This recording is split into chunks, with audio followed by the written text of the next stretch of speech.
Olá, ouvintes da Rádio Ser Fraterno. É muito bom estar novamente com vocês para mais um programa Ponto de Luz.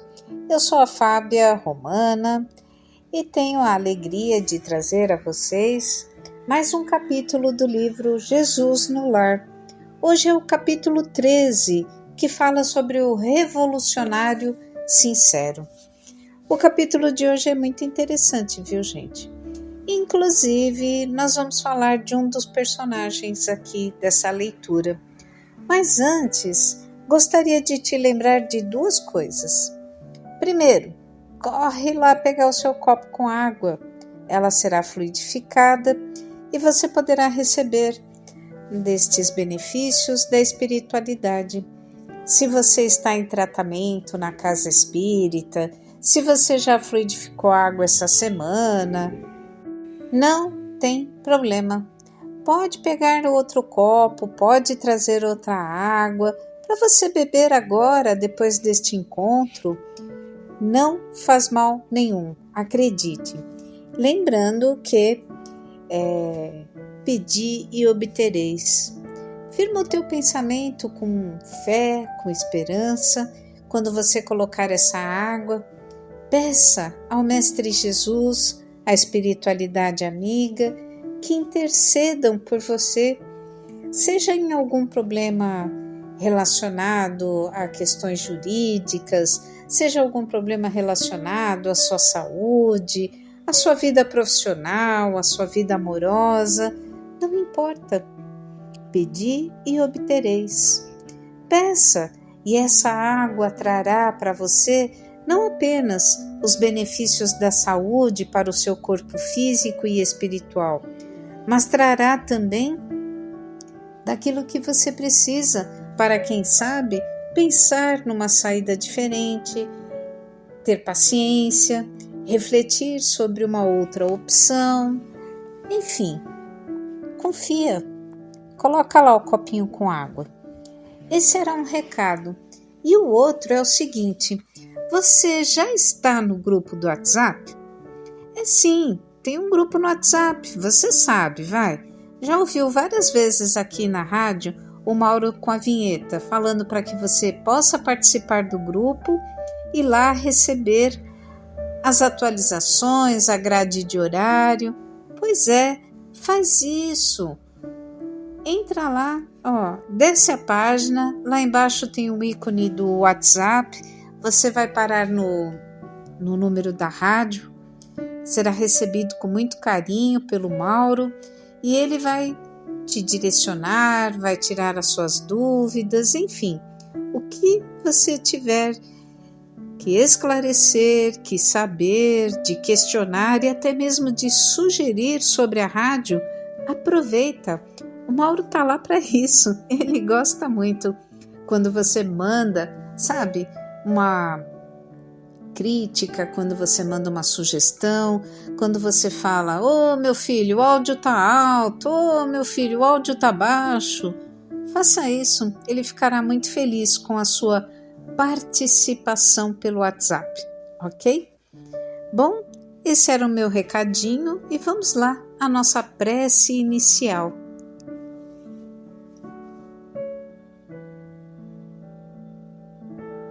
E é o momento que eu convido a todos para que, na medida do possível, fechem os seus olhos e se deixem levar pelas vibrações do ambiente. Se deixem levar pelas vibrações da web rádio Ser Fraterno, que traz para o seu lar, para o seu ambiente de trabalho, para o seu veículo, harmonia, paz, entendimento, fraternidade, que traz para o seu espírito o lenitivo, a compreensão, a renovação. E juntos nos dirigimos a estes irmãos benditos da espiritualidade, os mentores deste ambiente, para que eles possam nos orientar e direcionar na leitura que faremos a seguir.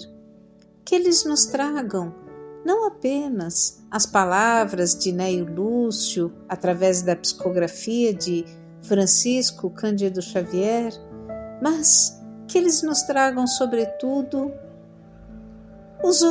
as orientações, os ensinamentos para as nossas condutas no dia a dia, para que nós saibamos, Senhor, como seguir, como colocar em prática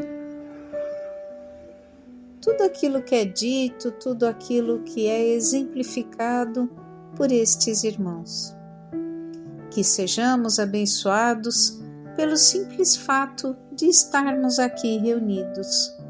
Que sejamos envolvidos em muito amor, Senhor, para que este momento seja profícuo, para que este momento seja proveitoso a todos nós. Que se faça, Senhor, da Tua vontade, e todo o mais nos será acrescentado, graças a Deus. E assim, do livro Jesus no Lar, capítulo 13, O Revolucionário Sincero. No curso das elucidações domésticas, Judas conversava entusiástico sobre as anomalias na governança do povo e, exaltado, dizia das probabilidades de revolução em Jerusalém, quando o Senhor comentou muito calmo. Gente, um adendo aqui. Vocês se lembram, né, que Judas era, por si só, um entusiasta político. Ele tinha nas suas convicções não apenas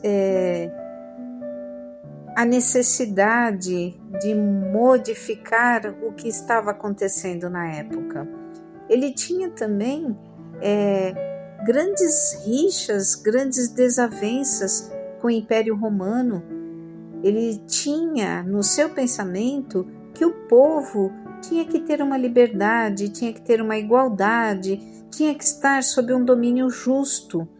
E ele achava, como muitos da sua época, que tudo se resolveria na base da espada.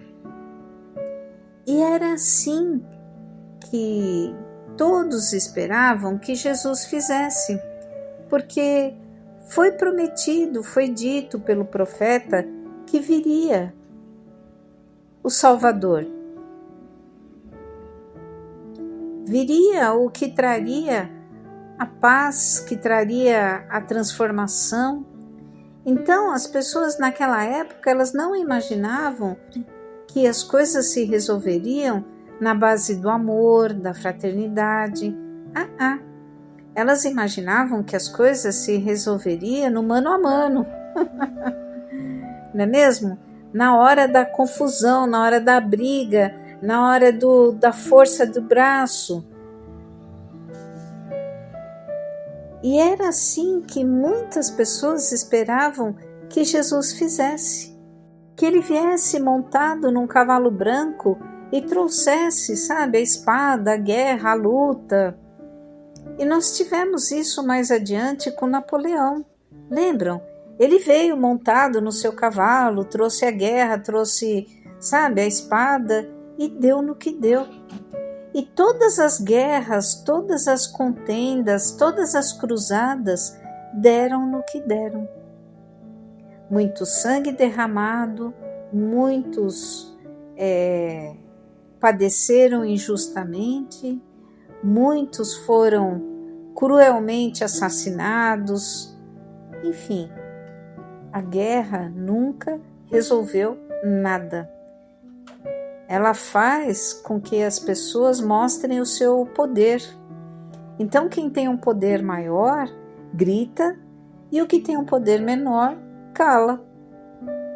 Mas não pensem que aquele que se calou por humildade, se calou por respeito. Não, se calou por coação. Se calou porque não pôde revidar, não pôde ir lá pleitear o que ele achava justo. E aquele que falou mais alto, aquele que mostrou um poderio maior, ganhou, mas também perdeu.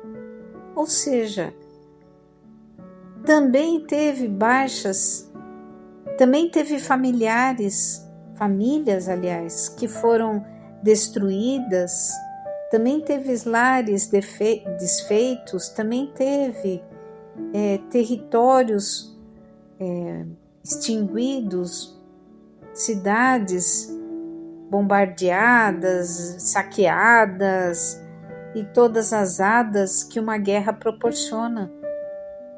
Só que, como gritou mais alto, ganhou. Mas nada se resolve dessa forma, não é mesmo, gente? Embora pareça que algumas pessoas só berrando, algumas pessoas só dando um chacoalhão, não é bem assim que as coisas deveriam se resolver, não é mesmo? Foi para isso que Jesus veio, para mostrar uma nova forma de agir, para mostrar um outro lado da moeda, mostrar a paz, o entendimento, a harmonia.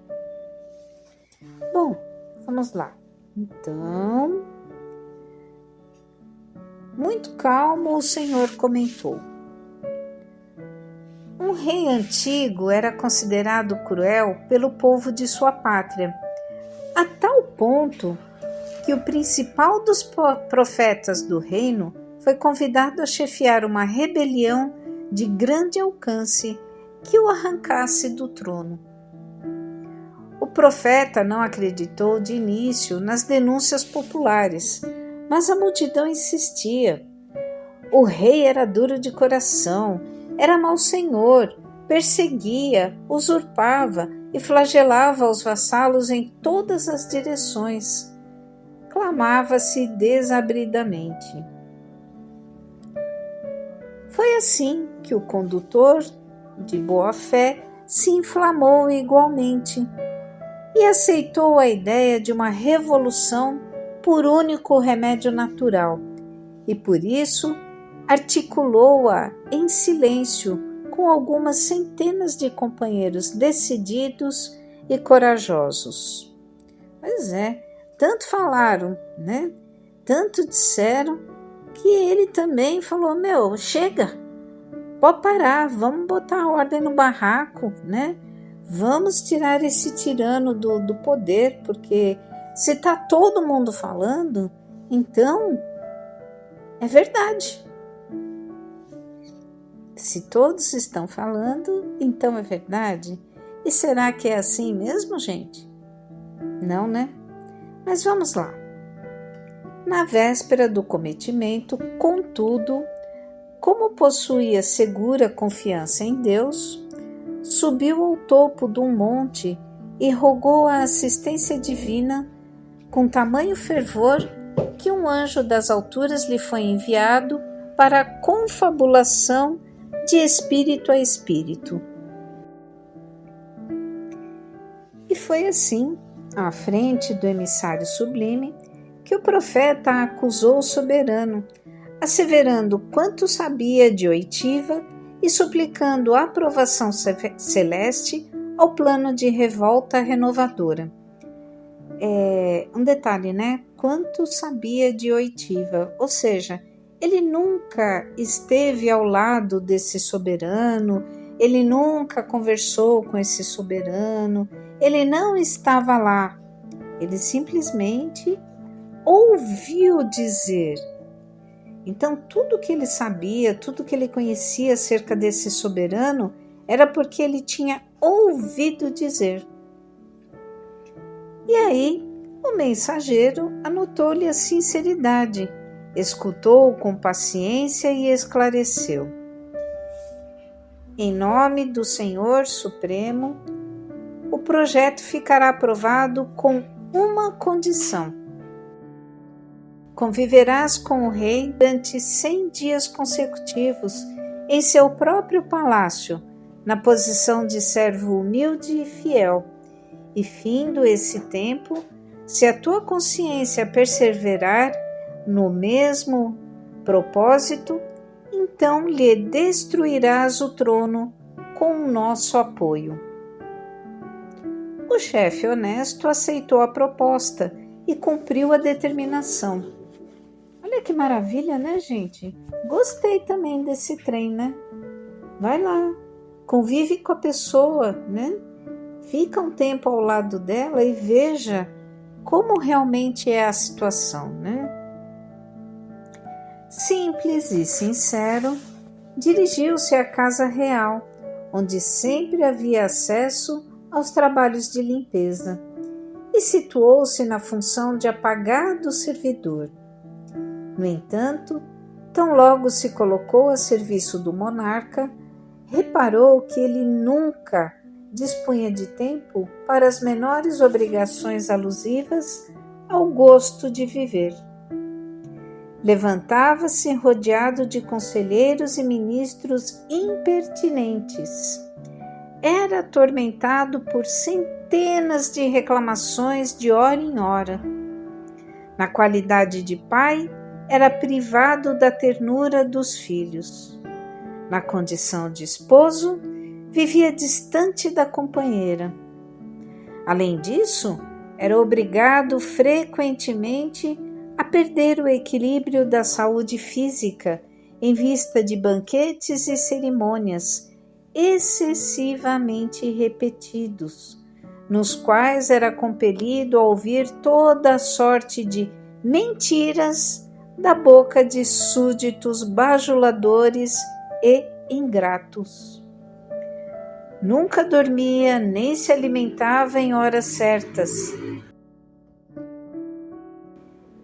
E onde estivesse, era constrangido a vigiar as próprias palavras, sendo vedada ao seu espírito qualquer expressão mais demorada de vida que não fosse o artifício a sufocar-lhe o coração. Gente, olha isso! Realmente, do acordar ao dormir, não era ele quem estava lá, né? Era sempre a figura do soberano, era sempre as pessoas que estavam ali pedindo, exigindo, querendo. E ninguém estava ali pensando na figura dele. Estavam todos pensando nos seus desejos egoístas. O orientador da massa reconheceu que o imperante mais se assemelhava a um escravo, duramente condenado a servir sem repouso, em plena solidão espiritual, porquanto o rei não gozava nem mesmo a felicidade ou a facilidade de cultivar a comunhão com Deus por intermédio da prece comum. Findo o prazo estabelecido, o profeta, radicalmente transformado, regressou ao monte para atender ao compromisso assumido, e notando que o anjo lhe aparecia no curso das orações, implorou-lhe misericórdia para o rei, de quem ele agora se compadecia sinceramente. Em seguida, congregou o povo e notificou a todos os companheiros de ideal que o soberano era, talvez, o homem mais torturado em todo o reino, e que ao invés da suspirada insubmissão, competia-lhes a cada um maior entendimento e mais trabalho construtivo no lugar que lhes era próprio dentro do país, a fim de que o monarca, de si mesmo tão escravizado e tão desditoso, pudesse cumprir sem desastres a elevada missão de que for investido. Gente, isso nos faz lembrar, né, a política. E embora muitas pessoas digam que o espírita não deve se meter na política, é estranho isso, né?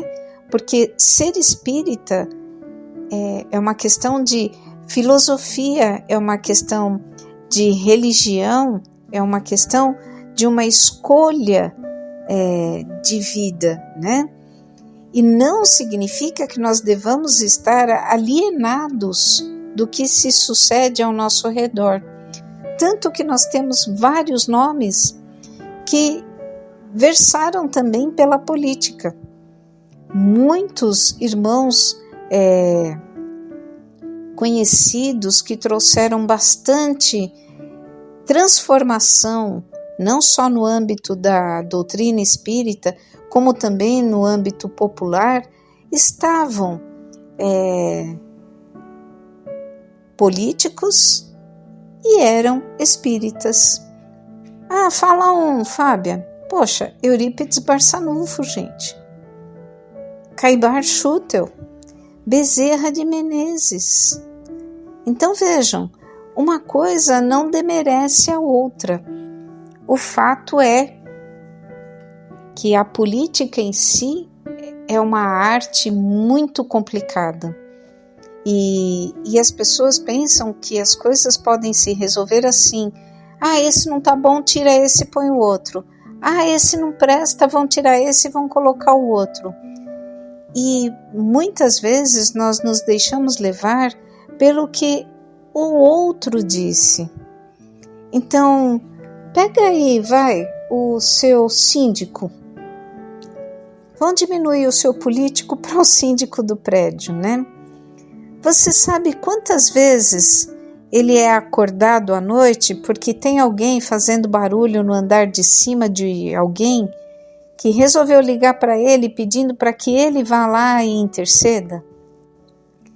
Vocês sabem quantas vezes ele foi interpelado na hora de descanso dele porque estourou um cano d'água, porque a pessoa teve uma emergência ou porque aconteceu alguma coisa dentro do prédio?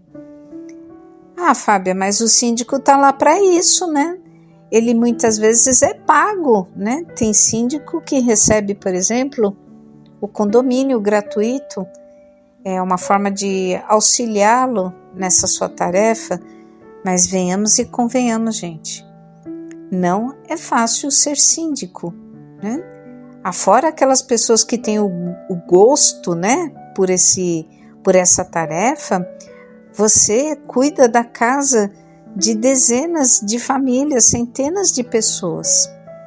Então, quando você para e olha a vida dele, se ele não colocar um freio, se ele não desligar o celular, se ele não souber administrar, ele fica sem vida também. Quantas e quantas pessoas já não foram síndico e disseram assim, Deus me livre, nunca mais. E é um nunca mais de nunca mais mesmo. A pessoa, sabe, é bombardeada por todos os lados. Se você aumenta o condomínio porque gastou mais água na piscina, a pessoa fala, eu não uso piscina, eu não uso playground. Mas, gente, quando você entrou no prédio, quando você entrou ali, você sabia que na taxa do condomínio tinha o uso da piscina, tinha o uso do playground.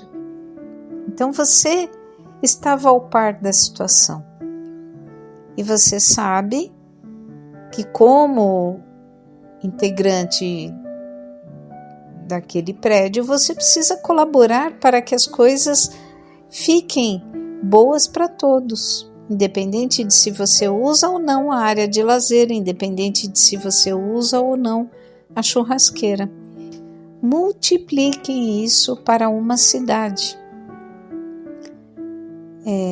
Tomo, por exemplo, aqui a minha cidade, a parte de proteção animal. Vamos dizer que nós temos um síndico aqui e ele generosamente recebe no WhatsApp todos os dias dezenas de pedidos. Olha, tem um cachorro atropelado não sei aonde. Olha, tem um cachorro largado não sei onde lá. Olha, tem um cachorro na estação. Olha, tem um cachorro brigando. Olha, tem um cachorro no cio. Olha. E não são só essas demandas, não. Ele também é acionado, sabe? para se o cachorro está sofrendo maus tratos, para se a pessoa está vendendo filhote, enfim. Vejam que é um vai e vem de centenas, milhares de pessoas pedindo informações, pedindo iniciativas, pedindo resoluções. Aumente isso um pouco, saia do síndico aí da causa animal e vá para o prefeito, vá para o governador do estado, vá para o presidente. Enquanto muitas pessoas sequer fazem ideia de uma hierarquia, do quanto é necessário fazer, outras acham que é tudo muito simples. Vai lá e manda. Não é assim não, gente. Por isso é muito importante que nós, independente do nosso cunho filosófico, religioso, espiritual, nos conscientizemos da política. Porque a política não é algo mundano. Pelo contrário, é através dela que nós conseguimos leis, é através dela que nós conseguimos resoluções para situações que envolvem o nosso cotidiano, situações para aquelas mães que precisam trabalhar, situações para aqueles que precisam de hospital, situação para aqueles que já têm idade e não conseguem mais trabalhar, situação para os animais, situação para as casas, situação para as empresas, situação para... Gente, é muita coisa, muita coisa. E não depende só do gosto de quem está governando. Eu gosto que o rio tenha água cor-de-rosa, então todos os rios serão pintados de cor-de-rosa. Não funciona assim não, gente.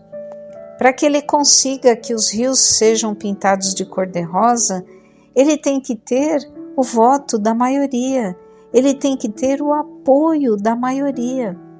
Isso quer dizer também que tem mais gente querendo o rio cor-de-rosa e tem gente que não quer o rio cor-de-rosa. E nisso entram os conflitos, as brigas, as discussões. Poxa, mas para que um rio cor-de-rosa? O rio natural tem a sua cor. E nós vamos nos estendendo, nós vamos nos alongando em coisas que às vezes são desnecessárias. E as coisas que são necessárias também são assim alongadas, distanciadas, levam meses, anos para serem decididas. Então, quando nós formos convidados a um diálogo salutar, porque tem diálogo que não vale a pena, mas quando formos convidados a diálogos salutares para conhecer a situação do nosso município, olha aí, esse ano é de eleição, o Brasil todo vota esse ano para vereador, para prefeito. Vamos prestar atenção, quem são essas pessoas que estão querendo cuidar da nossa cidade? Quem serão estes síndicos do bem-estar da população? Vamos conhecê-los, sim. Não vamos acreditar que tudo é farinha do mesmo saco, de oitiva, né? Tem gente bem intencionada, tem gente com boa vontade, tem gente com ideais, com sonhos. Nem todos estão apenas pensando no dinheiro, na projeção social. Muitos pensam no seu semelhante, em trazer benefício para a sua vida, bem-estar para o seu viver. E são esses que precisam do nosso apoio, são esses que precisam ser ouvidos, porque quando eles adentram a política, eles são massacrados. É uma minoria que quer realmente que a população tenha saúde, que quer de verdade, tá, gente? Que a população tenha saúde, que a população tenha educação, que a população tenha lazer, que a população consiga salários dignos, moradia digna. Muitos prometem isso, muitos alardeiam. Esse ano está cheio de gente que abraça a causa social como se fosse a última bolacha do pacote. E quando passa do lado dessa causa social aí, quando não tem ninguém vendo, faz cara de nojinho. Então vejam, observem, não se deixem levar pelo disse, pela oitiva, como foi dita aqui.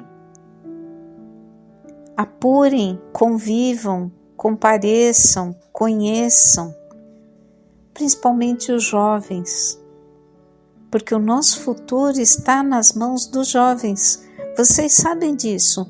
O futuro desse país está nas mãos dos jovens. São eles que farão toda a diferença. E é deles que nós precisamos.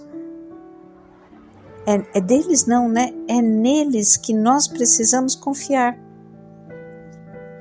Confiar que foram bem educados, confiar que foram bem direcionados, confiar que estão recebendo não apenas a educação e o conhecimento, mas também a moral. Aí eu pergunto a você, para quantos jovens você já compartilhou o link da rádio? Para que ele ouça uma música diferente? Para quantos jovens você já fez o convite de que ele fosse até a casa espírita que você frequenta?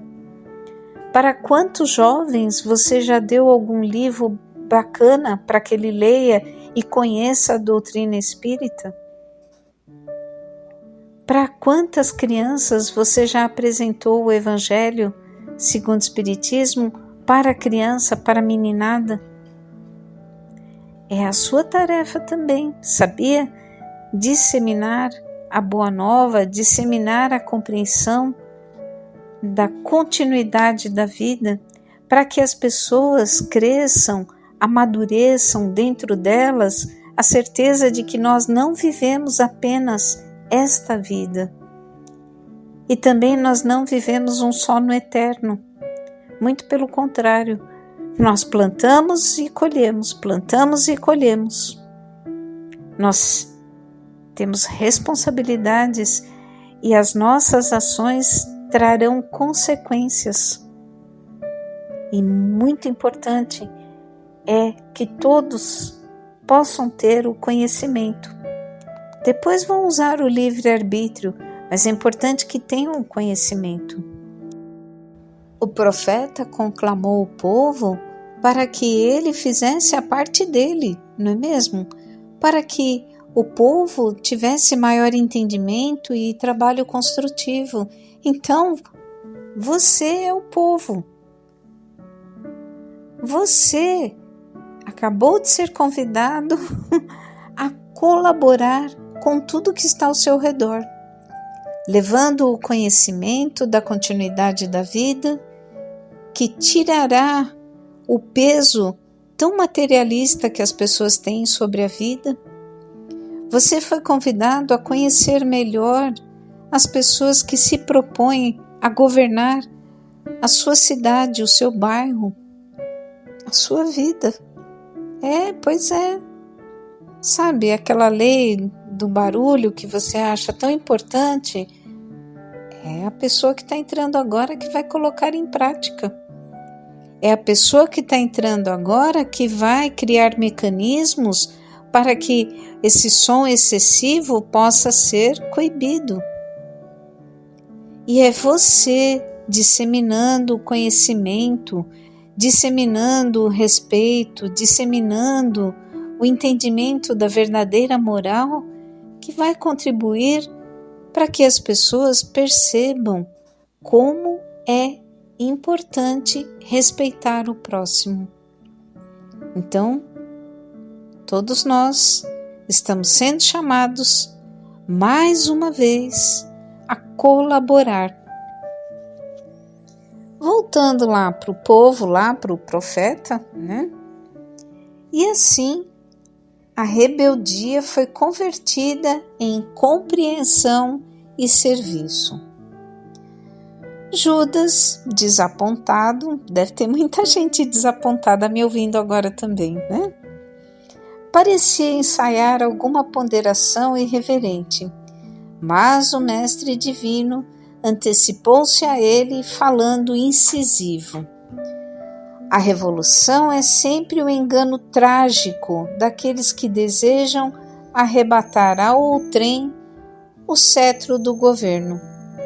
Quando cada servidor entender o dever que lhe cabe no plano da vida, não há disposição para a indisciplina, nem tempo para a insubmissão. Pois é, revolta. A revolta nasce inclusive nas famílias, né? Quem canta de galo aqui sou eu, você é um garnizé. Enquanto morar na minha casa, eu que sou o galo. Já ouviram essa frase na família? Quantas e quantas vezes nós fomos emudecidos pelos nossos pais? Porque quem cantava de galo lá eram eles, né? Eram eles que mandavam em casa e nós precisávamos ser submissos. Tem um lado bom, porque a gente aprendia a seguir regras, aprendia a ter disciplina. Se os nossos pais fossem bons pais, né? Se fossem pais tiranos, nós nos tornávamos submissos e rebeldes. E na primeira oportunidade, a gente já caía fora de casa. Ou aprontava, né? Me faz lembrar o cachorro. Já perceberam como o cachorro faz muito disso, gente? Ele apronta para chamar a atenção. Então ele pega o seu chinelo para chamar a sua atenção.